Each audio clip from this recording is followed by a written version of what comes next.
আসসালামু আলাইকুম, শুভ দুপুর সবাইকে। আজকের দুপুরের খাবারে আমি প্রথমেই নিয়েছি চিংড়ি মাছ দিয়ে লাউয়ের খোসার ভর্তা করেছিলাম। সেই ভর্তাটা এত মজা হয়েছে, ভর্তাটা খেতে বোঝার কোনো উপায় নেই এটা যে লাউয়ের খোসার ভর্তা। এবারে আমি নিয়েছি খুবই সাদামাটা একটা তরকারি, চিংড়ি মাছ দিয়ে লাউ। আজকে বাসায় ধনিয়া পাতা টমেটো ছিল না, তাই লাউ তরকারিতে দিতে পারিনি, এর জন্য একেবারেই সাদামাটা লাগছে লাউ তরকারিটা। কিন্তু লাউটা এত বেশি কচি ছিল, রান্না করার সময় একদম গলে গেছে। তরকারিটা দেখতে সাদামাটা হলেও খেতে কিন্তু অনেক মজা লেগেছিল। এবার আমি নিয়েছি আমার সবচেয়ে পছন্দের একটা খাবার, গরুর মাংস ভুনা।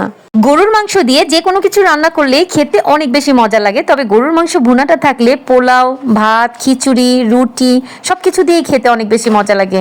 আমার কাছে গরুর মাংস শক্ত হলে খেতে ভালো লাগে না, তাই আমি একটু মাংসটা নরম করেই রান্না করি। কোনো তরকারি একবার খেলে পরের বার আর গরম করলে খেতে কিন্তু ভালো লাগে না, কিন্তু গরুর মাংস যত গরম করি তত খেতে আরো বেশি মজা লাগে, যত জাল দিই তত আরো বেশি মজা বেড়ে যায়। এবারে সবশেষে নিয়েছি মুগের ডাল। মুগের ডালটা খেতে এত মজা লাগে আমার কাছে, ডালের সাথে আবার এক পিস মাংস নিয়ে নিয়েছি, তাই খেতে আরো অনেক বেশি মজা লাগলো। আলহামদুলিল্লাহ, এই ছিল আমার আজকে দুপুরের খাবার। অনেক মজা করে খেলাম। ভালো থাকবেন সবাই, আল্লাহ হাফিজ।